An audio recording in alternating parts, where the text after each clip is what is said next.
ಅವರೇ ಮತ್ತೊಬ್ಬರು ಯಾರೇ ಏನೇ ಒಂದು ಸಣ್ಣ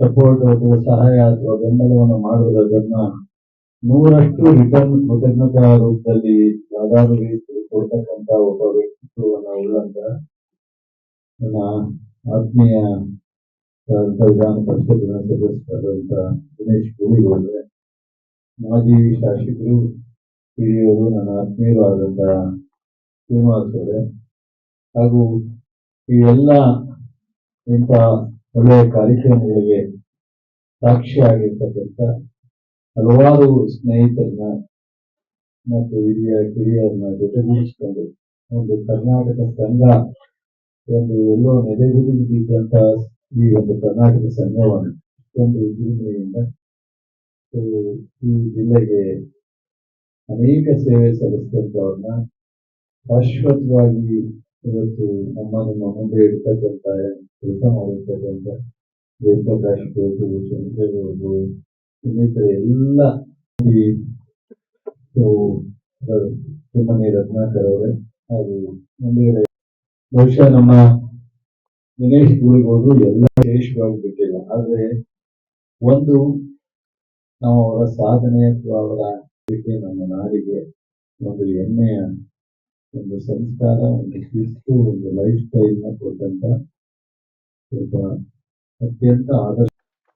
ಅವರು ಬರೀ ಅವರ ಜೀವನದಲ್ಲಿ ಅಳವಡಿಸಿಕೊಳ್ಳಲಿಲ್ಲ, ಇಡೀ ಬೆಂಗಳೂರನ್ನೇ ಒಂದು ಸಿಲಿಕಾನ್ ವ್ಯಾಲಿ ಹೇಳಿ ಇವತ್ತು ಅಮೆರಿಕಾದಲ್ಲಿ ಸೇರಿಸಿದ್ದಾರೆ.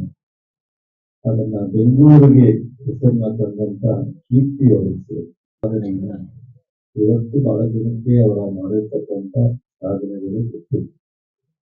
ಇವತ್ತು ಅವತ್ತು 750 770 ITBP ಕಂಪನಿಗಳು ಅವ್ರ ಕಾಲದಲ್ಲಿ ಪ್ರಾರಂಭ. ಇವತ್ತು ಅದು 2 ವರ್ಷ 3 ವರ್ಷ 4 ವರ್ಷ ಆಗಿದೆ. ಇವತ್ತು ಬೆಂಗಳೂರು ಹೇಳ್ದಂಗೆ ಇವತ್ತು 4 ವರ್ಷ ಮೀರಿ ಬಜೆಟ್ ಮಾಡ್ತಾ ಇರೋದಕ್ಕೆ ಬೆಂಗಳೂರಿನ ಆದಾಯನೂ ಒಂದು ಪ್ರಮುಖವಾದಂತ ಕಾರಣ.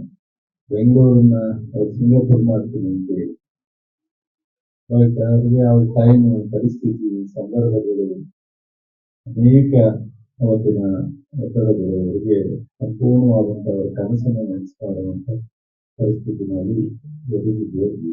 ಇವತ್ತು ಮಧ್ಯಾಹ್ನ ನಾನೊಂದು ವಿಶ್ವನಾಥರು ಹೇಳ್ತೀನಿ, ನಾನು ಯಾವುದೋ ಒಂದು ರಾಯಚೂರು ಹುಡುಗರ ಕಡೆ ಹೋಗ್ತಾ ಇದ್ದೆ, ಒಂದು ಅಮ್ಮ ಏನೋ ಕೆಲಸ ಮಾಡ್ತಿದ್ರು, ಎಲ್ಲ ಹತ್ರ ಓಡೋಗ್ತಾ ಇತ್ತು. ನಾನು ನಿಲ್ಲಿಸ್ಬಿಟ್ಟು, ಏನಮ್ಮ ಯಾಕೆ ಹೋಗ್ತಾ ಇದೆಯಾ? ನನ್ನ ಮಗುಗೆ ಸ್ಕೂಲ್ ಹೋಗ್ತಾ ಇದೆ, ಮಧ್ಯಾಹ್ನ ಸ್ವಲ್ಪ ಊಟ ಕೊಡ್ತಿರ್ಬೇಕು, ಇಲ್ಲಿ ಕೂಲಿ ಮಾಡ್ತಾ ಇದ್ದೆ, ಅದಕ್ಕೋಸ್ಕರ ಕೊಟ್ಟಿರೋ ಅರ್ಧ ಗಂಟೆ ಟೈಮ್ನಲ್ಲಿ ಹೋಗ್ತಾ ಇದ್ದೆ.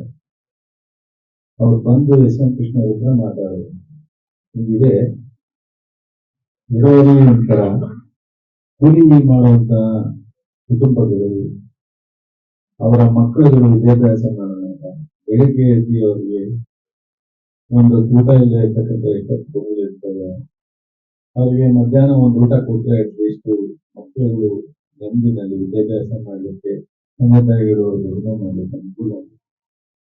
ತಕ್ಷಣ ಅವತ್ತೇ ಆರ್ಡರ್ ಮಾಡ್ತೀನಿ, ಎಸ್.ಎಂ. ಕೃಷ್ಣ ಅವರು ಅವತ್ತೇ ಆರ್ಡರ್ ಮಾಡ್ತೀನಿ. ನಮ್ಮ ವಿಶ್ವನಾಥ್ ಕುತ್ಕೊಂಡಿರ್ತಾರೆ.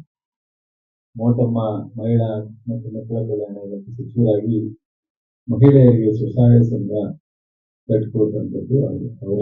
ಇವತ್ತು ಸ್ವಾವಲಂಬನೆಗೆ ಮಹಿಳೆಯರು ಅತಿ ಹೆಚ್ಚು ಸರ್ಕಾರ ಸಂಘಟನೆಯ ಮೂಲಕ ಸ್ವಲ್ಪ ಇವತ್ತು ಬೆಂಬಲನಂತೆಯ ವಿಧಾನಸೌಧವನ್ನು ಜೊತೆಗೆ ಸುಧಾರಣಾ ಅನೇಕ ವಿಚಾರವನ್ನು ಇವತ್ತು ಎಸ್.ಎಂ. ಕೃಷ್ಣ ಅವರಿಗೆ ಐಟಿ ಕೃಷ್ಣ ಅಂತ ಕೇಳ್ತೀವಿ, ಯೂಸ್ ಮಾಡ್ತಾರೆ. ಇವತ್ತು ಬೆಂಗಳೂರು ಒಂದು ಕಾಲದಲ್ಲಿ ನಮ್ಮ ಮನಮೋಹನ್ ಸಿಂಗ್ ಅವರೆಲ್ಲ ಇದ್ದಾಗ ನಾವು ಡೆಲ್ಲಿನಲ್ಲಿ MP ಬಗ್ಗೆ ಹೇಳೋದು, ಯಾರಾದ್ರೂ ಪ್ರಪಂಚದಲ್ಲಿ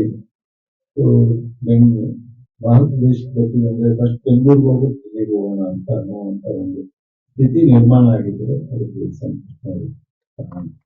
ಹಾಗಾಗಿ ಬಹುಶಃ ಬೆಂಗಳೂರು ಮೈಸೂರು ರಸ್ತೆನೂ ಅವರೇ ಪ್ರಾರಂಭ ಮಾಡಿದ್ರು, ಅವ್ರ ಕಾಲದಲ್ಲೇ ಪ್ರಾರಂಭ ಆಗಿತ್ತು. ಈ ತರ ಹಲವಾರು ಅವರ ಶಾಶ್ವತವಾದಂತ ಮಾತುಕತೆ. ಈ ರಾಜಕೀಯದಲ್ಲಿ ಅವರು ಅಪ್ ಅಂಡ್ ಡೌನ್ ನೋಡಿದ್ದಾರೆ, ಅನೇಕ ಎಲ್ಲರೂ ಕೆಟ್ಟದ್ದು ಅವರು ಸ್ವತಃ ಅನುಭವಿಸಿದ್ದಾರೆ. ಏನು ಮಾಡ್ಲಿಕ್ಕಾಗಲ್ಲ. ಪ್ರಜಾಪ್ರಭುತ್ವ ಇವತ್ತಿನ ಕಾಲದಲ್ಲಿ ನಾವೆಲ್ಲ ನೋಡ್ತಾ ಇದ್ದೀವಿ. ದೇಶದ ಮತ್ತು ರಾಷ್ಟ್ರದ ವ್ಯವಸ್ಥೆ ಹೇಗೆ ಹೋಗ್ತಾ ಇದೆ ಅನ್ನೋದನ್ನ ಇವೆಲ್ಲ ಜನಕ್ಕೆ ಮೊದಲೆಲ್ಲ ನೋಡಿ ಕಷ್ಟ ಆಗ್ತಿತ್ತು. ಈಗ ಟಿವಿನಲ್ಲಿ, ಸೋಷಿಯಲ್ ಮೀಡಿಯಾದಲ್ಲಿ ಒಂದು ಕ್ಷಣದಲ್ಲಿ ಎಲ್ಲೋ ಪ್ರಪಂಚದಲ್ಲಿ ಏನೋ ನಡೆದ್ರೆ ಅದು ಇಲ್ಲೇ ಕೂತ್ಕೊಂಡು ನೋಡುವಂತ ಒಂದು ಮಧ್ಯಕ್ಕೆ ನಮ್ಮ ಮುಂದುವರೆದಿದೆ. ಹಾಗಾಗಿ ಬಹುಶಃ ಎಸ್ ಎಂ ಕೃಷ್ಣ ಅವರಿಗೆ ಇನ್ನೂ ದೊಡ್ಡ ಪ್ರಮಾಣದ ಅವರ ನೆನಪನ್ನ ಮಾಡಿಕೊಳ್ಳುವಂಥದ್ದು ಅತ್ಯಂತ ಅವಶ್ಯಕತೆ.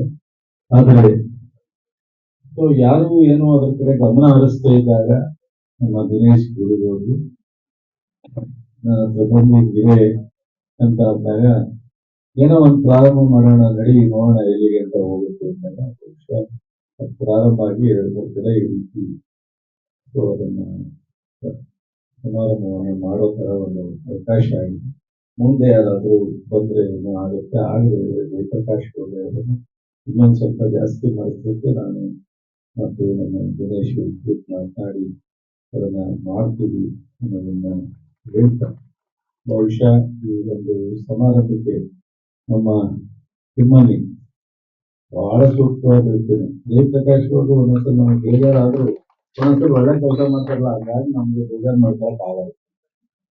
ನಮಗೂ ಬೇಜಾರು ಮಾಡ್ತಾರೆ, ಆದ್ರೆ ಒಂದೊಂದ್ಸಲ ಇಂಥ ಒಳ್ಳೆ ಕೆಲಸ ಮಾಡ್ಬೇಕಲ್ಲ, ಅವಾಗ ಸರಿ ಮನಸ್ಸಿಗೆ ಹೇಳಿ ಸ್ವಾಮೀಜಿ ಹೇಳ್ತಾರೆ, ಯಾರು ಏನಾದ್ರು ಮಾಡಿ ಜಯಪ್ರಕಾಶ್ ಅವ್ರ ವಿಚಾರದಲ್ಲಿ ಮಾತಾಡಂಗೇ ಇಲ್ಲ ಅಂತ ಆದೇಶ ಹಾಗಾಗಿ ತಿಮ್ಮನಿ ರತ್ನಾಕರ್ ಅವರು ಇವತ್ತಿನ ರಾಜಕಾರಣಕ್ಕೆ ಸೂಕ್ತನೋ ಇಲ್ವೋ ಗೊತ್ತಿಲ್ಲ ನನಗೆ. ಬಟ್ ಜನ ಅವ್ರನ್ನ ಉಳಿಸ್ಕೊಳಕ್ ತಯಾರಿಲ್ಲ, ಏನು ಮಾಡಕ್ ಆಗಲ್ಲ. ಸೊ ಜನ ಮಾತಾಡೋದೇ ಒಂದು ರೀತಿ, ಚುನಾವಣೆ ಬಂದಾಗ ತೀರ್ಮಾನನೇ ಒಂದು ರೀತಿ. ಜನಕ್ಕೆ ಈ ಎಲ್ಲ ಪ್ರಾಮಾಣಿಕತೆ, ಸರಳತೆ, ಸಜ್ಜನಿಕೆ, ಸಂಸ್ಕಾರ, ಕಮಿಟ್ಮೆಂಟು ಅದೆಲ್ಲ ಅವಶ್ಯಕತೆ ಏನಿಲ್ಲ. ಅವರಿಗೆ ಖುಷಿ, ಯಾವುದ್ರಲ್ಲಿ ಖುಷಿ ಕೊಡುತ್ತೆ, ಯಾವ ಕ್ಷಣದಲ್ಲಿ ಖುಷಿ ಕೊಡುತ್ತೆ, ಅದಕ್ಕೆ ಅವರ ಸಂದರ್ಭದಲ್ಲಿ ತೀರ್ಮಾನ. ಬಹುಶಃ ಆ ತರದ ಒಂದು ಇದರಲ್ಲಿ ಅವ್ರಿಗೆ ಜೀವನದಲ್ಲಿ ರಾಜಕೀಯದಲ್ಲಿ ಹಿನ್ನಡೆ ಆಗಿದೆ. ಆದ್ರೆ ರಾಜಕೀಯದಲ್ಲಿ ಹಿನ್ನಡೆ ಆಗದೆ ಆಯ್ತು, ಅವರು ರಾಜಕೀಯದಲ್ಲಿ ಮುಂದುವರಿಲಿಲ್ಲ ಅಂದ್ರೆ ವ್ಯಕ್ತಿತ್ವ ಏನು ಹೋಗಲ್ಲ. ಅವ್ರ ವ್ಯಕ್ತಿತ್ವ ನೋಡಿ, ಅವರು ಇವತ್ತು ರಾಜಕೀಯದಲ್ಲಿ ಅಧಿಕಾರದಲ್ಲಿ ಇಲ್ಲೇ ಇದ್ರು ಅವ್ರನ್ನ ಹುಡುಕಿ ಎಸ್ ಎಂ ಕೃಷ್ಣ ಅವರ ಈ ಒಂದು ಪ್ರಶಸ್ತಿಗೆ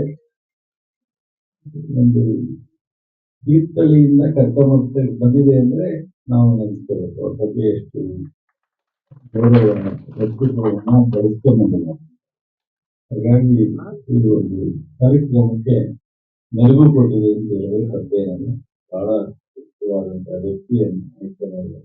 ನನಗಂತೂ ಅತ್ಯಂತ ಸಂತೋಷ ಆಯಿತು. ನಾನು ಆಕ್ಚುಲಿ 3ನೇ ತಾರೀಕು ನಾನು ಬರ್ಲಿಕ್ಕಾಗಲ್ಲ, ಗುರುಗಳಿರೋದಕ್ಕೆ ಮಾಡಿ ಅಂತ ಇಲ್ಲ ಬೇಡ, ಗುರುಗಳಿಗೆ ರಿಕ್ವೆಸ್ಟ್ ಮಾಡ್ತೀವಿ ಅಂತ ಅದನ್ನ ಇವತ್ತು ನಿಗದಿ ಮಾಡಿ ಇವತ್ತು ಮಾಡಿದೆ. ಬಹಳ ಸಂತೋಷ ಆಯಿತು. ಮುಂದೆ ಎಸ್ ಎಂ ಕೃಷ್ಣ ಏನಾಗುತ್ತೆ, ಎಸ್ ಎಂ ಕೃಷ್ಣ ಅವರು ಸಮಕಾಲೀನ ಮಾದೇಗೌಡರು, ಚೌಡಯ್ಯನವರು, ಶಂಕರೇಗೌಡರು, ಆದ್ರೆ 4 ಜನ ವಿಭಿನ್ನವಾದ ವ್ಯಕ್ತಿಗಳು. ಯಾರಿಗೂ ಯಾರನ್ನೂ ಹೋಲ್ಸಕ್ಕೆ ಆಗಲ್ಲ. ಚೌಡಯ್ಯನವರ ಶೈಲೇ ಬೇರೆ, ಮಾದೇಗೌಡರದೇ ಬೇರೆ, ಶಂಕರೇಗೌಡರದೇ ಬೇರೆ, ವೀರಣ್ಣಗೌಡರು, ಸರ್ಕಾರ ಚೆನ್ನೈನವರ ನಂತರ ಅನೇಕ ರಾಜಕಾರಣಿಗಳು ಈ ಜಿಲ್ಲೆನಲ್ಲಿ ಬಂದು ಹೋಗಿದ್ದಾರೆ. ಆದ್ರೆ ಇವ್ರು 4 ಜನ ಬಹಳ ದಿವಸ ಗಟ್ಟಿಯಾಗಿ ಅವ್ರದೇ ಆದಂತ ವ್ಯಕ್ತಿತ್ವವನ್ನ ಒಂದು ಬಿಟ್ಟೋಗ್ಲಿಕ್ಕೆ 4 ಜನ ನಮ್ಮ ಜಿಲ್ಲೆಗೆ ನಾವು ನೆನೆಸ್ಕೊಳ್ಳೇಬೇಕಾದಂತ ವ್ಯಕ್ತಿಗಳು.